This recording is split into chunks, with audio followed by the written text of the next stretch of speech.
ગોરવા વિસ્તારમાં મંદિરની સેવા પૂજા બાબતે બોલાચાલી બાદ સવારે ઉગ્ર સ્વરૂપ ધારણ કરતા બંને પક્ષ સારવાર હેઠળ છે.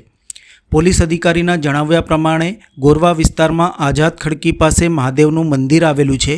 ભોગ બનનાર ભરત પટેલ અને સામાવાળા આતિશ અમીન બંનેને ગઈકાલે રાત્રે મંદિરની સેવા પૂજા બાબતે બોલાચાલી થઈ હતી, જે બાબતે સવારે ઉગ્ર સ્વરૂપ ધારણ કર્યું હતું. બંને પક્ષોને માથાના તથા ખભાના ભાગે ઇન્જરી છે અને સારવાર હેઠળ છે અને હાલ ફરિયાદ લેવાની તજવીજ ચાલુ છે. ગોરવા વિસ્તારમાં આવેલા મંદિરમાં સેવા પૂજાના મામલે થયેલી બોલાચાલી અને ત્યારબાદ મારામારીની ઘટના ઘણા પ્રશ્નો ઊભા કરે છે. આ ઘટના માત્ર કાયદો અને વ્યવસ્થાનો પ્રશ્ન નથી, પરંતુ તે ધાર્મિક સ્થળો ઉપર વધતી જતી અસહિષ્ણુતા અને અસંવેદનશીલતાને સૂચવે છે.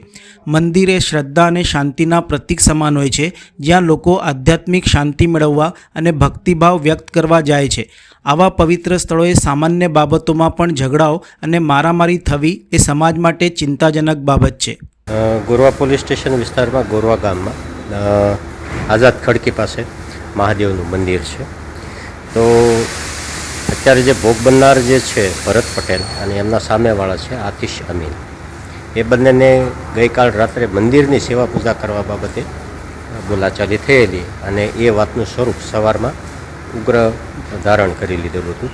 બંને પક્ષને માથામાં તથા ખભાના ભાગે ઇન્જરી છે. બંને અત્યારે સારવાર હેઠળ છે અને ફરિયાદ લેવાની તજવીજ ચાલુ છે.